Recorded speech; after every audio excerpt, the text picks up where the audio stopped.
ሰላም ጤና ይስጥልን አድማጭ ተመልካቾቻችን፣ ግንቦት 22 2018 ዓ.ም መረጃና ዘገባዎችን ይዤ መጥቻለሁ። በሰሜን ወሎ በተለያዩ አካባቢዎች ሌሊቱን በተደረጉ ከባድ ውጊያዎች ወታደራዊ አዛዦችን ጨምሮ በርካታ ወታደሮች እንደዚሁ በፋኖ ስለመማረካቸው ድሽቃና ሞርተርን ጨምሮ በርካታ የቡድን መሳሪያዎች እንደዚሁ በፋኖ እጅ መግባታቸውን የሚገልጹ መረጃዎችን ጨምሮ በሰሜን ወሎ በራያ ቆቦ፣ ግዳን፣ መቄት እንዲሁም ደግሞ ዋድላና ጋዞን ጨምሮ በተለያዩ አካባቢዎች ከታች እስከ ቆላማው መርሳና አምባሰል ድረስ ባሉ አካባቢዎች ያሉ ስምሪቶችን በተመለከተ እንደዚሁ አዳዲስ ወታደራዊ መረጃዎች አሉ። እነዚህን የግንባር ዝርዝር መረጃዎች በዚህ ሰዓት አካትቻለሁ፣ ወደ እናንተ የማደርሳቸውናል። በተመሳሳይ በደቡብ ጎንደርም እንደዚሁ በተለያዩ አካባቢዎች ያሉ አሁናዊ ሁኔታዎችን የተመለከቱ መረጃዎችን አደርሳለሁ።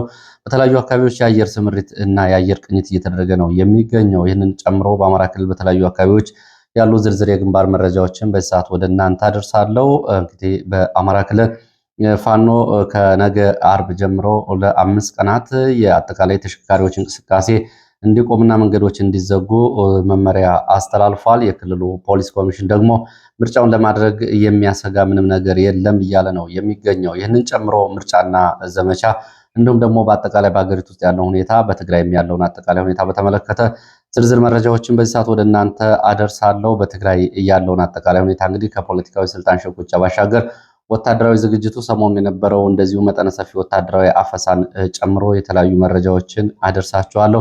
እየተከታተላችሁ አብራችሁ እንድትቆዩ ነው በአክብሮት የምጋብዛችሁ። ሀሳብ አስተያየት ቢኖራችሁ ጥቆማ ዜና@gmail.com ላይ ልታደርሱ ትችላላችሁ። እንግዲህ ዛሬ በተለይ በሰሜን ወሎ ግዳን አካባቢ የተደረገው ውጊያ ከፍተኛ ጉዳት ያስከተለና ከአንድ ሻለቃ ኃይል እንደገባ ቀርቷል፣ ወይም ደግሞ ካምፕ ውስጥ እንዳለ ነው እንግዲህ ከበባ ውስጥ ገብቶ እያለቀው። በዚህም የሻለቃ አዛዡን ጨምሮ በሻለቃ ኃይሉ የነበረው አጠቃላይ ወታደራዊ ቁሳቁስ ወደ ፋኖ እጅ ገብቷል። ይህ ቦታ እንግዲህ ከአሁን በፊት መስከረም ላይ አድማጭ ተመልካቾች በደንብ የምታስታውሱ ከሆነ መስከረም ላይ ወንዳች ተብሎ የሚጠራ ቦታ እዚሁ ግዳን ወረዳ ላይ የነበረ ካምፕ ላይ ፋኖ ፈጸመው ጥቃት የደረሰው ወታደራዊ ኪሳራ፣ ኮሎኔሎች የተማረኩበት፣ ከ20 በላይ ተሽከርካሪዎች እንደዚሁ በፋኖ እጅ የገቡበትን የወደሙበት ጊዜ ነበር። ይህም አካባቢ ይህንን ነው። ይህን ጨምሮ በዝርዝር መረጃዎቹ አብሬያችሁ ቆያለሁ። አብሬያችሁ ቆዩ። በለት ካሳኔ እናንተም ሀሳብ አስተያየት እየሰጣችሁ አብራችሁ እንድትቆዩ በድጋሚ እጠይቃለሁ። ከተለያዩ አካባቢዎች እንደዚሁ መልእክትና ጥቆማዎች ልካችሁልኛል። በደብረ ማርቆስ ከተማ የሚገኙ የአድማ ብተና አባላት እንደዚሁ በገጠር አካባቢ በፋኖ ቤተሰቦቻችሁ ጉዳት ደርሶባቸዋል በሚል በከተማ ያሉ ሰዎችን እያገቱ እንደሆነ የሚገልጽ መረጃ እንዲሁም ደግሞ በደብረታቦር ሆስፒታል ደግሞ የበሽተኞችን ደግሞ የታማሚዎችን የቁሳቁሶችና የእጅ ስልኮች ማታ ማታ እየገቡ የሚወስዱ ታጣቂዎች፣ ይህም እንግዲህ በከተማው ከሚሰጠው የሚሊሻና የአድማ ብተና ስምሪት ጋር የተያያዘ እንደሆነ ነው የሚገለጸው። ይህንን ጨምሮ በተለያዩ አካባቢዎች አሉ እንደዚሁ ጥቆማዎችን አድርሳችሁኛል። በሌላ ሰዓት በዝርዝር የምመለስባቸው ይሆናል። ስላደረሳችሁ በእጅጉ አመሰግናለሁ። ያለንበት ጊዜ እንግዲህ ከፍተኛ የሆነ የፖለቲካና ወታደራዊ ትኩሳት ያለበት ስለሆነ ወደ መረጃዎቹ በሄድ ነው የተሻለ የሚሆነው። በርካቶቻችሁ ጊዜ ስለሌለን በቀጥታ ወደ መረጃዎቹ ግባለን የሚሉ በርካታ አስተያየቶችን እመለከታለሁ። ትክክል ነው። በተለይ በውጭ ሀገራት ሆናችሁ የምትከታተሉ በኢትዮጵያ ውስጥም እንደዚሁ ከኢንተርኔት ችግር ጋር እየታገላችሁ ይህንን መረጃ የምትከታተሉና ውድ በሆነ የኢንተርኔት ዋጋ በተለያዩ ሀገራትም እዚሁ በዚህ ሁኔታ የምትከታተሉ አድማጭ ተመልካቾቻችን ለእናንተ አክብሮት አለኝ። ስለዚህ ወደ መረጃዎቹ ሲሄድ የፋኖን መረጃ ነው የማስቀድመው። የፋኖ መረጃ የአማራ ፋኖ ብሔራዊ ንቅናቄ ጥብቅ ትዕዛዝና መመሪያ አስተላልፏል። ከነገ አርብ ግንቦት 21 ጀምሮ ለ5 ተከታታይ ቀናት ከአምቡላንሶች እና ከጤና ተቋማት ተሽከርካሪዎች ውጭ ማንኛውም ተሽከርካሪ በአማራ ክልል በሚገኙ የተለያዩ ቀጠናዎች መንቀሳቀስ እንደማይችል ፋኖ ጥብቅ መመሪያ አስተላልፏል።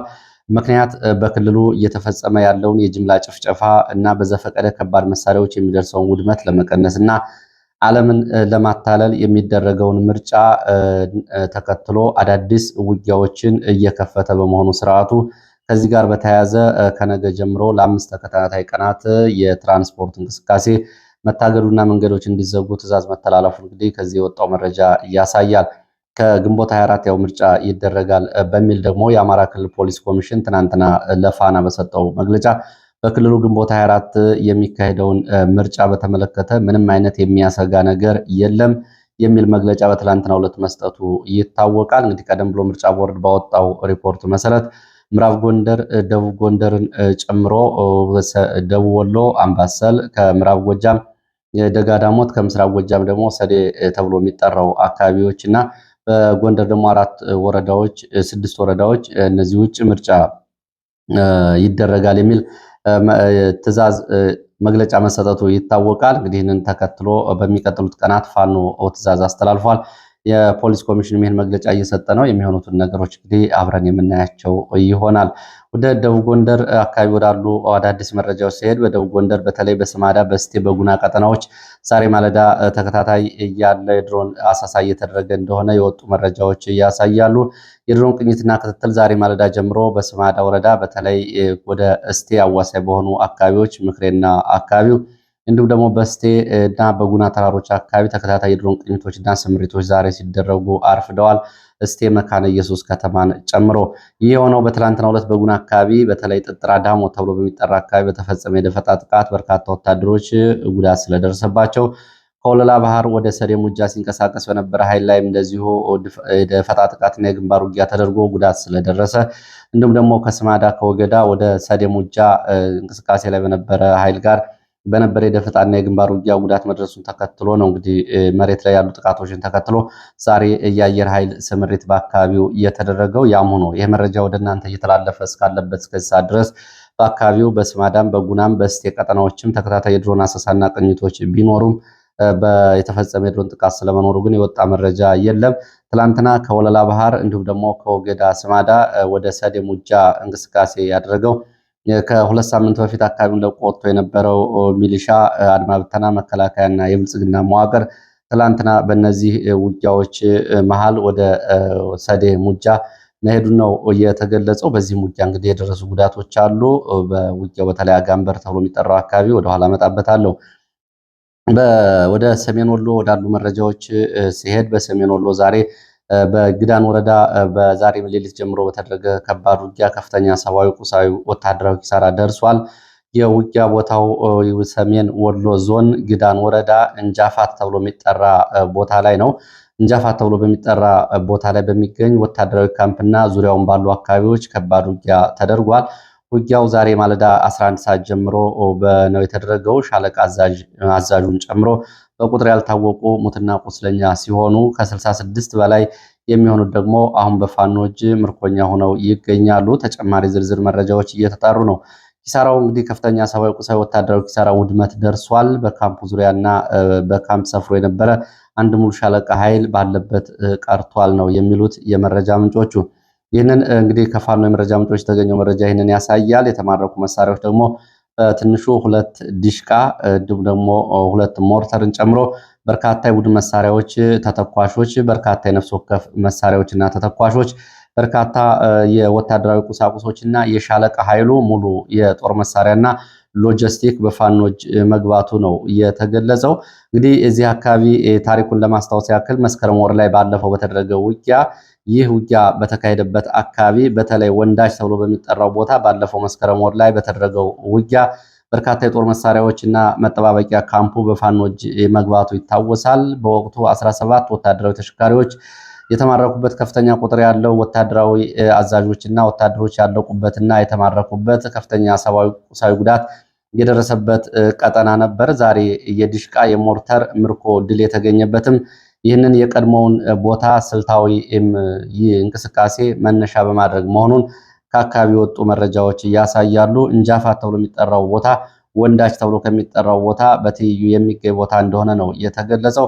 ይህም ነው እንግዲህ በተለይ በዚህ አካባቢ ዛሬ የተደረገው ውጊያ በአካባቢ ያለውን የኃይል ሚዛን እንደዚሁ እና ውጥረት ወደ ከፍተኛ ደረጃ ያሳድገዋል ተብሏል። ይሄ ቀጠና እንግዲህ በተለይ በዚህ ቀጠና ወደ ራያ አላማጣ፣ ወደ መረዋ፣ ወደ ራያ ቆቦ መውጫ መስመሮች መሆናቸውን ተከትሎና ከኋላ ህወሓት ከራያ አላማጣ እያደረገ ያለውን ግፊትም እንዲሁም ደግሞ በዚህ ቀጠና የፋኖን እንቅስቃሴ ተከትሎ በአካባቢው ላይ አዲስ የኃይል ሚዛን ሊለውጥ እንደሚችል ነው እንግዲህ መረጃዎቹ የሚያሳዩት።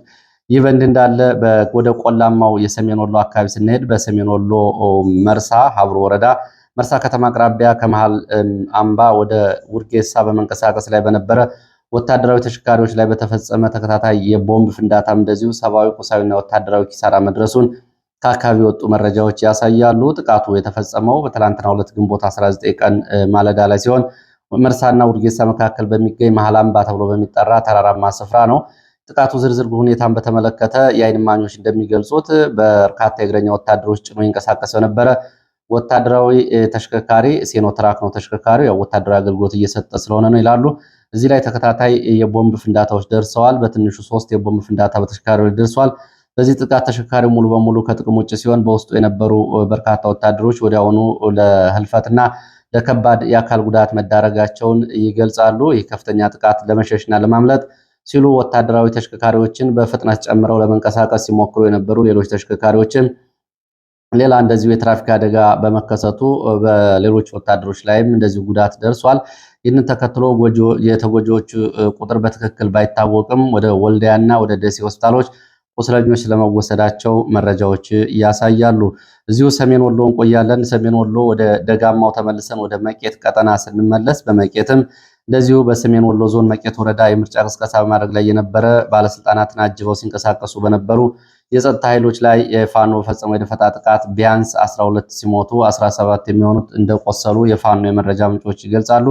ጥቃቱ የተፈጸመው ከፍላቄት ተነስተው ወደ አግሬት ተብሎ ወደሚጠራ ከተማ እንቅስቃሴ ላይ በነበሩ መከላከያ ሰራዊት፣ እግረኛ፣ የአድማ ብተናና የሚሊሻ ላይ ነው። እነዚህ የአካባቢውን ባለስልጣናት አጅበው ሲንቀሳቀሱ በነበረበት ሰዓት ነው የደረሰው ዝርዝር ጉዳት በተመለከተ በዚህ የደፈጣ ጥቃት የአድማ ብተና የሚሊሻና መከላከያ አባላት ላይ ጉዳት ደርሷል። የደረሰው ጉዳት በትንሹ 29 የሚደርሱ ወታደሮች ሙትና ቆስለኛ ሲሆኑ የቆሰሉት 17ቱ ወደ ሕክምና ተቋማት ተወስደዋል። ከጥቃቱ የተረፉት ደግሞ ለምርጫ ቅስቀሳ ተሰማርተውበት ከነበረው ተመልሰው ወደ ፍላቂት ከተማ ተመልሰው ገብተዋል። ሰሜን ወሎ እንግዲህ በጊዳን ወረዳ እየተደረገ ካለው ከባድ ውጊያና አሁንም ዝርዝር መረጃዎቹ ገና እየተጠናቀሩ ካሉበት አካባቢ ጨምሮ በተለያዩ አካባቢዎች መቄት ወረዳና እስከ አግሪት አካባቢ በስታይሽ በጋዞና በዋርላ አካባቢ እስከ ሻሪያ ገነት ተብሎ የሚጠራው በላስታ እንደዚሁ እና በአካባቢው በሀብሮ ወረዳ መርሳና ዙሪያው በራያ ቆቦ ከራያ አላማጣ ወደ ራያ ቆቦ ደጋማ አካባቢዎች የመዶ ማርያምን ጨምሮ በቆላማው ራያ አካባቢዎች እንደዚሁ ከፍተኛ እንቅስቃሴ እየተደረገ መሆኑን ነው መረጃዎች የሚያሳዩት። ወደ መጀመሪያው መረጃ መለሳለሁ። ደቡብ ጎንደር ቅድም ስማዳ የነበረው መረጃ ሳስከትል ሰዴሙጃ ወደ ደቡብ ጎንደር ሰዴሙጃ እንቅስቃሴ ላይ በነበሩ ሚሊሻ መከላከያና አድማ ብተና ላይ በተፈጸመው ጥቃት ጉዳት ደርሷል። ከወለላ ባህር ተነስቶ ወደ ሰዴሙጃ ሲንቀሳቀስ በነበረው የጸጥታ ኃይል ላይ ስልታዊ በሆኑ ቦታዎች በተለይ አጋምበር፣ ድመን ተብሎ በሚጠሩ ቦታዎች ላይ በተፈጸመ የደፈጣ ጥቃትና በተደረገ የግንባር ውጊያ በቁጥር ያልታወቀ ወታደራዊ ጉዳት ደርሷል። የገዢው ፓርቲ በዚህ ጋር በተያያዘ ምርጫ ቅስቀሳ በይፋ የተጠናቀቀ ቢሆንም ባለፈው ግንቦት 18 ዛሬም በተለያዩ አካባቢዎች የምርጫ ቅስቀሳ በሚል ብልጽግና የምርጫ ቅስቀሳ እያደረገ መሆኑንም የወጡ መረጃዎች ያሳያሉ። በአማራ ክልል የተለያዩ የገጠር አካባቢዎች አሁንም ባለስልጣናት የምርጫ ካርዶችና የምርጫ ቅስቀሳ በሚል በተለያዩ አካባቢዎች በወታደራዊ ተሽከርካሪዎች ታጅበው እየተንቀሳቀሱ ነው የሚገኘው። ይህ እንግዲህ ባለፈው ግንቦት 18 በይፋ የምርጫ መርሃ ግብር መዘጋቱ ከተገለጸ በኋላ ነው ይሄ እየሆነ ያለው።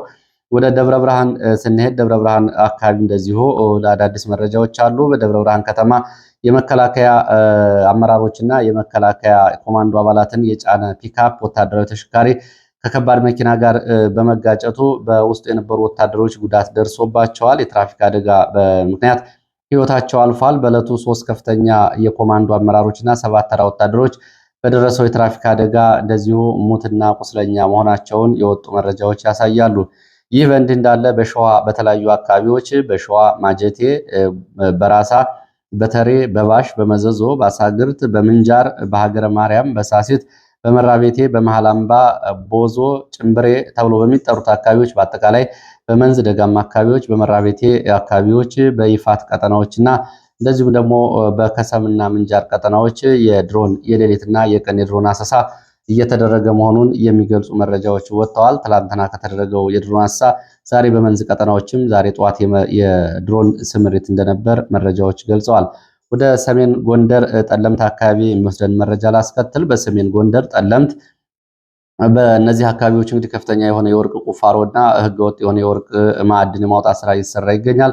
ከዚህ ጋር በተያያዘ ቃል በቃል ከአካባቢ የወጣውን መረጃ ወደ እናንተ ላድርስ። በሰሜን ጎንደር ምዕራብ ጠለምት ወረዳ በሚገኙ ልዩ ልዩ ቀበሌዎች ሜሪኩሪ ተብሎ የሚጠራውን አደገኛና በካይ ኬሚካል በድብቅ እየቀበሩ መሆኑና የአካባቢው ባለስልጣናት በዚህ ምክንያት በአካባቢው የተፈጥሮ ሀብት፣ የቤት እንስሳት፣ በሰዎች ላይ በከርሰ ምድር ውሃ ላይ ከፍተኛ አደጋ እና ስጋት እየተደቀነ መሆኑን ነው የተገለጸው። ይህ በካይ ኬሚካል በስፋት የተቀበረባቸው የአካባቢዎች ደግሞ ጻዳ ቀርኔ፣ ሰራኮና ማያይን ተብሎ በሚጠሩ አካባቢዎች ነው። ይህን የሚያደርጉት ደግሞ የአካባቢው የብልጽግና ባለስልጣናትና ወታደራዊ ባለስልጣናት ናቸው። ለወርቅ ማውጫ እና ለወርቅ ማጠቢያ በሚል እየሆነ ያለው የህዝብ ተቃውሞና እንግዲህ በአካባቢው ህዝብ ተቃውሞ መነሳቱ ነው የተገለጸው። ይህን ተከትሎ በርካታ የቁም እንስሳትም መሞታቸው ይታወቃል። ከአሁን በፊት በነበረ የሜሪ ኩሪና በአካባቢው ወርቅ ለማውጣት ይሄ ማዕድን እንደዚሁ ኃላፊነት በጎደለው መንገድ ጥቅም ላይ በመዋሉ ምክንያት በዚህ ምክንያት እንግዲህ በሰራኮ ቀበሌ ኬሚካሉን በድብቅ ለመቅበር እንደዚሁ ለማስቀመጥ ከሄዱት መካከል ይህንን ሲከላከሏቸው የአካባቢው ባለስልጣናት ከነበሩት ውስጥ እነ ቄስ ሙሃባው አለማየሁ ግን ህዝባዊ አብዮታውን ወይም ደግሞ ነዋሪዎችን በሚሊሻ በመደብደብ ይህንን ሜሪ ኩሪ በአካባቢው እያስቀመጡና እያከማቹ እንደሆነ ነው የዓይን እማኞች እየገለጹት። እንግዲህ ሜሪ ኩሪ የሚባለው ንጥረ ማዕድን በወርቅ ፍለጋ ላይ ጥቅም ላይ የሚውል ቢሆንም በአካባቢ ላይ በአፈርና በውሃ ላይ በሚያደርሰው ጉዳት እንስሳትና ሰዎች እንደዚሁ ህይወታቸው አደጋ ላይ ወድቋል። ከፍተኛ የአካባቢ ብክለት መኖሩን ከአካባቢ የወጡ መረጃዎች እያሳያሉ። ይሄ የአካባቢው ባለስልጣን እንግዲህ ቄስ ሙሃባው አለማየሁ ነው የሚባለው። ያው እንግዲህ ስሙም ቄስም ነው። ከዛ የሱ ስም ደግሞ አረበኛ ነው። ከዛ ደግሞ የአባቱ ስም ደግሞ ወደ አማርኛ ይመለሳል። ወደ መረጃዎቹ ቀጥላለሁ። በዚሁ ወደ ትግራይ የሚወስደን መረጃ ላስከትል። በትግራይም እንደዚሁ አዳዲስ መረጃዎች አሉ። በትግራይ ካሉ መረጃዎች መካከል እንግዲህ የፖለቲካዊና ወታደራዊ አመራር መካከል እየተፈጠረ ያለው ሽኩቻና ፍጥጫ ባለበት የተለያየ ኃይል አስተላለፍና የሽግግር ሽኩቻ መረጃዎች እየወጡ ነው የሚገኙት። ሰሞኑን እንግዲህ ከሚዲያ ጠፍተው የነበሩት ጀነራል ታደሰ ወረደን በተመለከተ ትላንትና ዘ አፍሪካን ኢንተለጀንስ የተባለው ሚዲያ በትላንትናው ዕለት በነበረው ዘገባ ጀነራል ታደሰ ወረደ የቁም እስረኛ ሆነዋል፣ ወደ አዲስ አበባ እንዳይሄዱ እንዲሁም ደግሞ ከመቀሌ እንዳይወጡ የቁም እስረኛ ሆነው ተቀምጠዋል የሚል ዘገባ አውጥቶ ነበረ። ዛሬ ከመቀሌ አካባቢ የወጡ መረጃዎች ደግሞ ይሄ መረጃ ትክክል አይደለም፣ ስህተት ነው፣ ጀነራል ታደሰ ወረደ ያለበት ሁኔታ ከመታገት ይልቅ በፖለቲካዊና ወታደራዊ እንቅስቃሴ ውስጥ ይገኛል የሚል መረጃ ነው የወጣው። ታደሰ ወረደ ከመታገት ይልቅ መሬት ላይ በወታደራዊና ፖለቲካዊ ሰፊ የሆነ የካድሬ ማደራጀት ስራ እየሰራ እንደሆነና እንዲሁም ደግሞ የነደብረ ጽዮንን ካድሬዎች እየበተነ እንደሆነ የሚገልጽ መረጃ ወጥቷል። ካድሬዎች አቋማቸውን ለማስለወጥ ታደሰ ወረደ በእሱና በደጋፊዎቹ አማካይነት የወረዳ ካድሬዎችን፣ የዞን ካድሬዎችን አቋማቸውን እየከፋፈለ ይገኛል። እያስተላለፈ ያለው መልእክትም ጀነራል ታደሰ ወረደ ከምርጫ በኋላ አዲስ ነገር ይኖራል፣ አሁንም ፕሬዚዳንት እኔ ነኝ፣ ወደነ ዶክተር ደብረጽዮን ወገን እንዳትሄዱ የሚሉ የመከፋፈያ መልእክቶችን እየላከ ነው የሚገኘው። በዚህ ምክንያት ካድሬዎች በሙሉ ልባቸው ወደ እነ ደብረጽዮን እንዳይሄዱና እንዲሁም ደግሞ ከነ ደብረጽዮን ጎን እና እነ ደብረጽዮን መዋቅር ጎን እንዳይቆሙ እያደረገና ካድሬዎች እንዲያመነቱ እያደረገ ነው የሚገኘው የሚል መረጃ ነው የወጣው። በብዙ አካባቢዎች ለሚታየው እምቢተኝነትም ይሄ እነ ጀነራል ታደሰ እጅ እንዳለበት ተገልጿል። ወታደራዊ አዛዦችን አሰላለፍንም በተመለከተ ወታደራዊ አዛዦች ድጋፍም አሁንም እንዳለው ነው እየተገለጸ የሚገኘው። እነ ጀነራል ማሾ በየነ፣ የክልሉ ፖሊስ ኮሚሽን እነ ደብረጽዮን ከኃላፊነት ያባረሯቸው እነ ጀነራል ገብረ ዲላ፣ እነ ጆን መድን ጨምሮ እነዚህ ሰዎች ታዋቂ ወታደራዊ አዛዦች ከታደሰ ጎን ይገኛሉ የሚሉ መረጃዎች ናቸው የወጡት። የክልሉ የፖሊስ ኮሚሽን ከኃላፊነት ቢባረርም አሁንም ጀነራል ታደሰ ወረደ ኃላፊነትህ አለን እስካለሁ ድረስ በሚል እንደዚሁ ይህን እያደረጉ እንደሆነ ነው የተገለጸው። በአሁኑ ወቅትም በመቀሌ ዙሪያ ከ2000 በላይ ታጣቂዎችን ጀነራል ታደሰ ወረደን የሚጠብቁ እንደዚሁ እንዳስጠጉም የሚገልጹ መረጃዎች ወጥተዋል።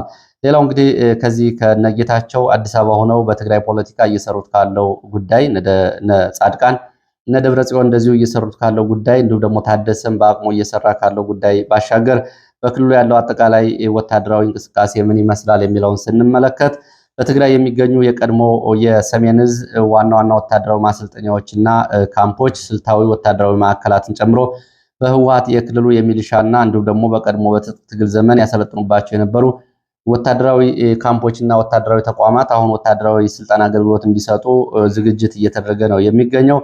ከነዚህ መካከል በተከዜ ቀጠና በሚገኘው ያሉላ አባነጋ ወይም ደግሞ እንደ አባጉና ተብሎ የሚጠራው አካባቢ ወታደራዊ ማሰልጠኛ የቀድሞ የመከላከያ ማሰልጠኛ የነበረ አሁን በታጣቂዎች እንዲገቡበት የማጽዳትና የማዘጋጀት ስራ እየሰራ ነው የሚገኘው። ቀድሞ መከላከያ በቀጠናው ሳለ ይጠቀምበት የነበረ ነው። ሌላው እንደዚሁ ሰጉሃ ተብሎ የሚጠራው ወታደራዊ ማሰልጠኛ ማዕከል ነው። ይሄም በትግራይ ማዕከላዊ ዞን የሚገኝ ነው። ሰጉሃ ደግሞ ካሉት ወታደራዊ ማሰልጠኛዎች ሁሉ እንደዚሁ በስፋቱም በትልቅነቱም ትልቅ እንደሆነ የተገለጸው በማዕከላዊ ትግራይ ዞን የሚገኘው ሰጉሃ ተብሎ የሚጠራው ስፍራ ግዙፍ ወታደራዊ ማሰልጠኛ እንደሆነ መረጃዎች ይገልጻሉ። ወደ ወታደራዊ ማሰልጠኛውን በተመለከተ በወጣው መረጃ ማዕከሉ የተለያዩ ክፍሎች ያሉት ነው። ከዚህ እንግዲህ ትልቁን የቆዳ ስፋት የያዘው እና ሰፊ ወታደራዊ ድርጊቶችና ስትራቴጂዎች ስልጠናዎች የሚሰጡበት ይህ ወታደራዊ ቦታ እንደሆነ ታውቋል። የዚህ መምሪያ እንዲሁም ደግሞ የአሰልጣኞች የሎጂስቲክ ክፍሎች እንደዚሁ ተዘጋጅተው ተጠግነው ወደ ስራ እንዲገቡ ተደርገዋል። ሌላው የቀድሞ የመከላከያ የመካናይዝድ የጥገና ማዕከል የነበረው ውቅሮና ኩያ የሚገኙ ወታደራዊ ማሰልጠኛዎችና የምህንድስና ማዕከላትም አሁን የህወሓት ታጣቂዎች እንዲገቡባቸው እየተደረገ ነው። በመቀሌ በውቅሮ እና በአጉአል አካባቢ በሚገኙ ማሰልጠኛ ካምፖች ታጣቂዎች እንዲገቡ እየተደረገ ነው። ሌላው አዲ ሀገራዊ ተብሎ የሚጠራው ማሰልጠኛ ነው። ይህም ከሽሬ ወደ ሽራሮ ባለው አካባቢ የሚገኝ ወደ ኤርትራ ድንበር የሚገኝ ነው። ይሄ እንግዲህ በቀድሞ ጊዜ የሰሜን ዕዝ በድንበር አካባቢ ለሚሰሩ እግረኛና ለእግረኛ ለጦር ድንበሮች ተጠባባቂ ማሰልጠኛና ታክቲካዊ ስልጠና ማዕከል ሆኖ የቆየ ሲሆን አሁን የህወሓት ታጣቂዎች እንዲገቡበት ህወሓት እንቅስቃሴ እያደረገ ይገኛል። ሌላው ሰረክላካና እንዳስላሴ አካባቢ የሚገኘው የቀድሞ የሰሜን ዕዝ እንደዚሁ ማሰልጠኛዎችም ወጣቶች እየታፈሱ እየገቡባቸው እንደሆነ ነው እየታወቀው። ይሄ እንግዲህ የህወሓት ማሰልጠኛዎችን ደጋ አርቢት፣ አጓላን እንዲሁም ደግሞ ተንቤና አካባቢ የሚገኙትን ሳይጨምር የቀድሞው የመከላከያ የነበሩ ካምፖችን አሁን ህወሓት ወደ ወታደራዊ ማሰልጠኛነት እየቀየራቸው ነው። እነዚህ አብዛኞቹ እንግዲህ መከላከያ ሰሜን ዕዝ መሰረተ ልማት ያሟላላቸው ካምፖች እንደሆኑ ነው መረጃዎች የሚያሳዩት። በዚሁ በትግራይ መረጃችን አክሱም ከተማ የተፈጸመው የግዳጅ ወታደራዊ አፈሳ ተከትሎ ይህንን መረጃ በቪዲዮ ቀርጾ በቲክቶክ እና በሌሎች ማህበራዊ ሚዲያዎች ለህዝብ አሰራጭቷል በሚል ወጣት ይርጋ ገብረ አምላክ የተባለ ወጣት ትላንትና ተይዞ በጸጥታ ኃይሎች ወደ ወታደራዊ ካምፕ መወሰዱን መረጃዎች ገልጸዋል።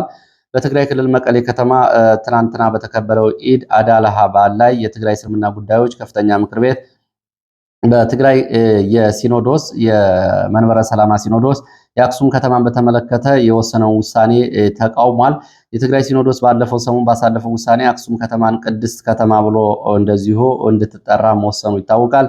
ይህንን ትናንትና የትግራይ ክልል እስልምና ምክር ቤት በነበረው በዓል ላይ ተቃውሞ አሰምቶበታል።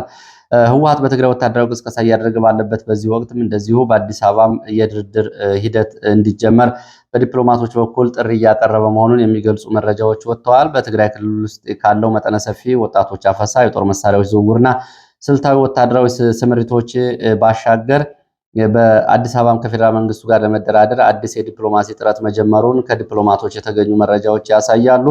እንደነዚህ መረጃዎች ከሆነ ድርጅቱ በክልል ውስጥ ያለውን ወታደራዊ ዝግጅት፣ የመሳሪያ ተከላ አጠናክሮ ቢቀጥልም በሌላ በኩል ግን የፖለቲካ ውጥረቱን በጠረጴዛ ዙሪያ ለመፍታት በሚል የሚያስችሉ ዲፕሎማሲያዊ መልእክቶችን በሚል ወደ ኤምባሲዎችን እንዲያደራድሩት የአፍሪካ ህብረትን ጨምሮ እየጠየቀ ይገኛል ነው የተባለው። በዚህም እንግዲህ ለድርድር ህወሓት አሁን እንደ ቅድመ ሁኔታ ያወጣው በፌዴራል መንግስቱ ጋር ቁጭ ብሎ ለመነጋገር የወሰን ጥያቄዎችን ወልቃይትና አካባቢ ወደ ትግራይ እንዲመለስ ህወሓትን ህጋዊነት የሚመልስ ከሆነ ከፌዴራል መንግስቱ ጋር ለመነጋገር እና እንዲሁም ደግሞ የምናደርገውን ወታደራዊ ዝግጅት ለማቆም ዝግጁ ነን የሚል ነው እንግዲህ በዲፕሎማቱ በኩል እየሄዳበት ያለው። ይህንን በተመለከተ ታዛቢዎች፣ የፖለቲካ እና የጸጥታ ጉዳይ ታዛቢዎች የህወሓትን ድርብ ስትራቴጂ ወይም ደግሞ ዱዋል ስትራቴጂ እያሉ ነው እየጠሩ ያሉት። መሬት ላይ ወታደራዊ ዝግጅት በማድረግ ጫና ለመፍጠር እንዲሁም ደግሞ በዲፕሎማሲ በኩል እየሞከረ ያለውን ወደ ሱዳን የሚወስደን መረጃ አስከትላለሁ። በሱዳንም ያለው አጠቃላይ ሁኔታ በተመለከተ እንግዲህ ወደ ኢትዮጵያ ድንበር የአልቡራን ጦር እየተጠጋ ነው የሚገኘው። ከዚህ ጋር በተያያዘ ካሉ አዳዲስ መረጃዎች መካከል ይህንን ወደ እናንተ አደርሳለሁ። የሱዳን ጦር በሺዎች የሚቆጠሩ ተዋጊዎችን የሱዳን ተዋጊ ጦር ይሄ አርኤስኤፍ የሚባለው ማለት ነው ተዋጊዎችን በሺዎች የሚቆጠሩ ተዋጊዎችን ወደ ብሉ ናይል ግዛት እያዛወረ ነው የሚገኘው። ይሄ አርኤስኤፍ ወይም ደግሞ ጀነራል መሐመድ ደጋሎ ዋና ይዞታው ምዕራብ ሱዳን ዳርፉርና አካባቢው ኮርዶፋን ሲሆን አሁን ወደ ምስራቅ ሱዳን ወደ ኢትዮጵያና ሱዳን ድንበር በተለይ ብሉ ናይል ግዛት ኃይሉን እያዛወረ እንደሆነ የወጡ መረጃዎች ይገልጻሉ።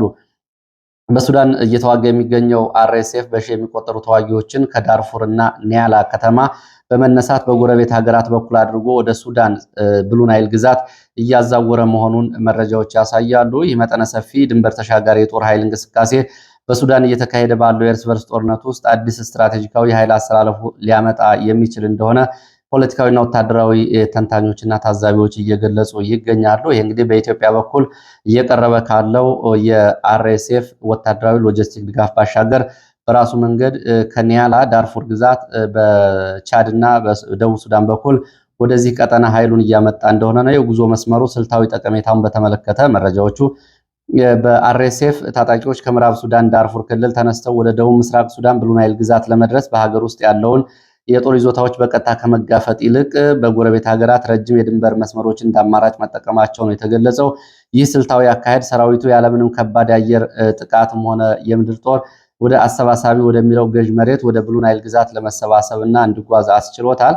ይህ በእንዲህ እንዳለ የጀኔራል አልቡርሃን ጦር የሱዳኑ 4ኛ እግረኛ ክፍለ ጦር እንዳመለከተው በኢትዮጵያ ድንበር አቅራቢያ በኩሪ የመሸገውን አርኤስኤፍ እና ተባባሪዎቹን 14ኛው የእግረኛ ብርጌድ አባላት ቃይሳን ወረዳ ውስጥ የሚገኙ አብደቅላ፣ አዲ፣ ዋሽምቡ፣ ሻንቃር፣ ኪንሸኩር ተብሎ የሚጠሩ አካባቢዎችን እንደዚሁ የአልቡርሃን ጦር መቆጣጠሩን የተገለጸው። እነዚህ ከኢትዮጵያ በቅርብ ርቀት የሚገኙ አካባቢዎች ናቸው። ክፍለ ጦሩ አክሎም የአልቡርሃን ክፍለ ጦር 4ኛ ክፍለ ጦር አክሎም በእነዚህ 4 ይዞታዎች ላይ ያለውን ቁጥጥር ካጠናከረ በኋላ የጠላት የሚለውን የአርኤስኤፍን ኃይል እስከ ኢትዮጵያ ድንበር ድረስ ዘልቆ ለመዋጋትና አካባቢውን ለመቆጣጠር እቅድ ይዞ እያሳደደው እንደሚገኝ ባወጣው መግለጫ ገልጿል። ለዚህ ሰዓት የነበሩ አጫጭር መረጃዎች እነዚህ ናቸው። ስለተከታተላችሁ በእጅጉ አመሰግናለሁ። በሌላ ተመሳሳይ መርሃ ግብር እንገናኛለን። መልካም ጊዜ